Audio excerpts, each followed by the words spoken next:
இயேசு கிறிஸ்துவின் நாமத்தினாலே எங்கும் நிறைந்த உலகின் சார்பாக வாழ்த்துக்களை தெரிவித்துக் கொள்கிறேன்.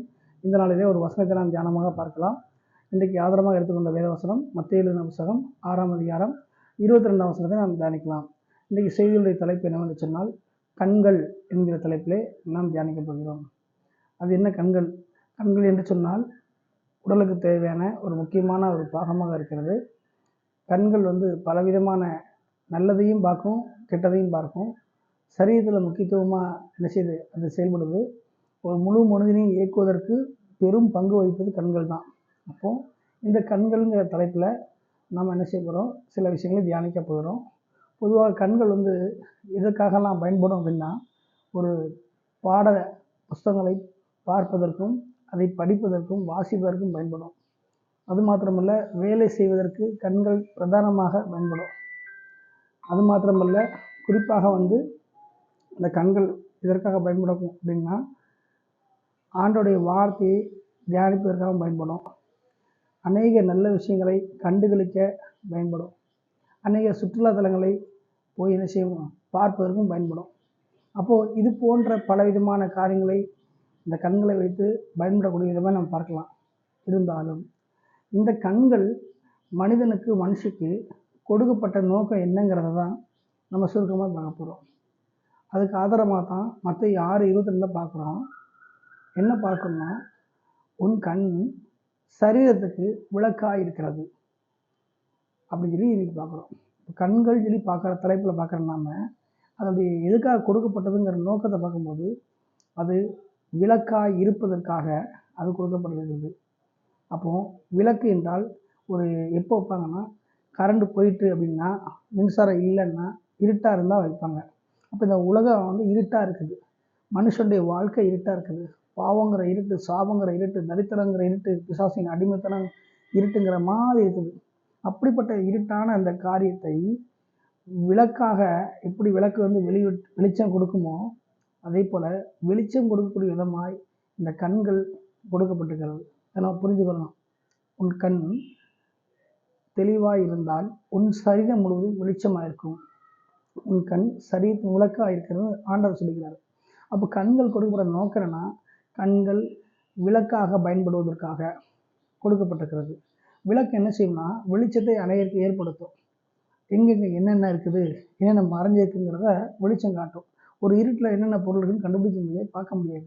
ஆனால் லைட் போட்டால் என்னென்ன பொருள் எங்கெங்கே இருக்குதுங்கிறத கண்டுபிடிச்சிடலாம்.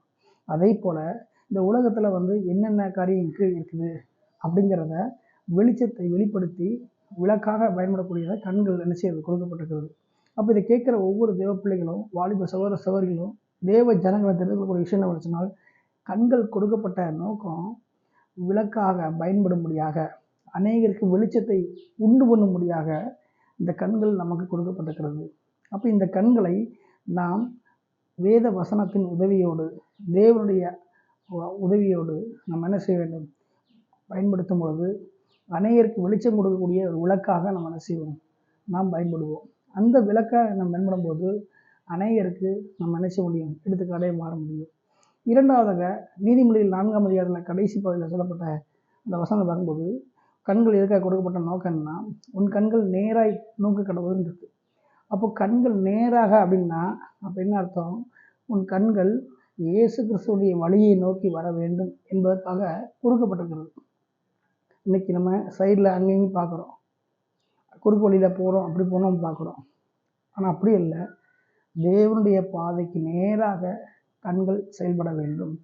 நம்முடைய கண்கள் நேர் வழியில் என்ன செய்ய வேண்டும், நம்ம போக வேண்டும் என்பதற்காக கொடுக்கப்பட்டிருக்கிறது. அப்போது வலதுபுறம் இடதுபுறம் திரும்பாதபடி, உலகத்தையும் மனிதனையும் பார்க்காதபடிக்கு தேவனை மாத்திரம் நேராக நோக்கி பார்த்து செயல்படுவதற்காக இந்த கண்கள் கொடுக்கப்பட்டிருக்கிறது. அந்த கண்களுடைய முக்கியத்துவம் என்னங்கிறத நம்ம புரிஞ்சுக்கணும். ஏதோ கண்ணை கொடுத்துட்டாருங்கிறதுக்காக நம்ம அதை அறியாமல் அதோடைய முக்கியத்துவம் தெரியாமல் போயிடக்கூடாது. அப்போது ரெண்டாவதாக கண்கள் கொடுக்கப்பட்ட முக்கியத்துவம் நோக்கம் என்னென்னா, வலது பக்கம் இடது பக்கம், அதாவது உலகத்தையும் மனிதர்களையும் திரும்பி பார்க்காமல் தேவனை மாத்திரம் நேராக நோக்கி கொண்டு செயல்பட வேண்டும் என்பதற்காகத்தான் இந்த கண்கள் கொடுக்கப்பட்டிருக்கிறது.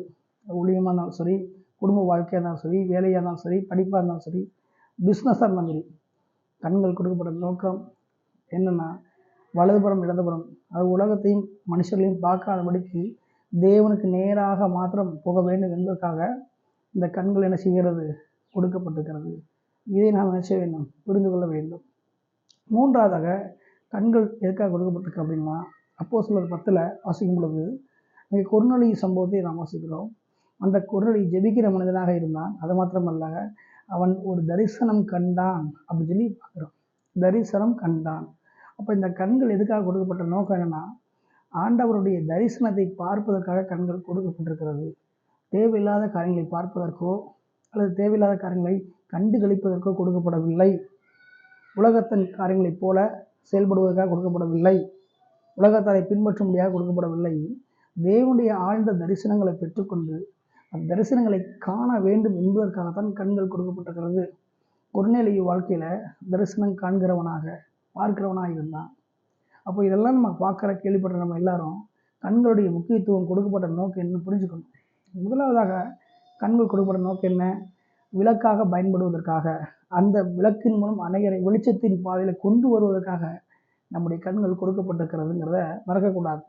அது வெளிச்சமாக பயன்படக்கூடியதாக நம்ம இருக்கிறோங்கிறத புரிஞ்சுக்கிட்டோம்னா நம்ம சரீரம் முழுவதும் வெளிச்சமாக இருக்கும். அநேகரை வெளிச்சத்துக்குள்ளாக கொண்டு வந்து அநேகரை வெளிச்சமாக்குகிறவர்களாகவும் நம்ம இருப்போம். அநேகரை வெளிச்சமாக்கக்கூடிய பவரும் நம்மகிட்ட தான் இருக்குது, நம்ம கண்கள்கிட்ட தான் இருக்குது. அதை புரிந்து கொள்ள வேண்டும். இரண்டாவதாக வலதுபுறமும் இடதுபுறமும், அதாவது உலகத்தின் பார்வையும் மனுஷ பக்கத்தையும் பார்க்காம தேவனுக்கு நேராய் பார்க்க வேண்டும் என்பதற்காக கண்கள் கொடுக்கப்பட்டிருக்கிறது. அதை புரிந்து கொள்ள வேண்டும். மூன்றாவதாக கண்கள் கொடுக்கப்பட்ட நோக்கம் என்னவென்று சொன்னால், தரிசனங்களை காணும்படியாக பார்க்கும்படியாக கொடுக்கப்பட்டிருக்கிறது. எனவே இதை கேட்டுக்கொண்டிருக்கிற ஒவ்வொரு தேவ பிள்ளைகளும், ஒவ்வொரு அதிகாரிகளும், வாலிப சகோதர சகோதரிகளும் யாராக இருந்தாலும் சரி, கண்களுடைய முக்கியத்துவம் என்ன என்று நான் என்ன செய்தேன், வசனத்தின் மூலமாக சொல்லிவிட்டேன். இதை கேட்டுக்கொண்டிருக்கிற ஒவ்வொருவரும் இதை புரிந்து கொண்டு உங்கள் கண்களை சரியான முறையில் பயன்படுத்தி தேவனுடைய சித்தத்தை நிறைவேற்ற வேண்டும் என்று சொல்லி உங்கள் அனைவரையும் எங்கும் நிறைந்தவர் ஊழியம் வாழ்த்துகிறது. ஆமென்.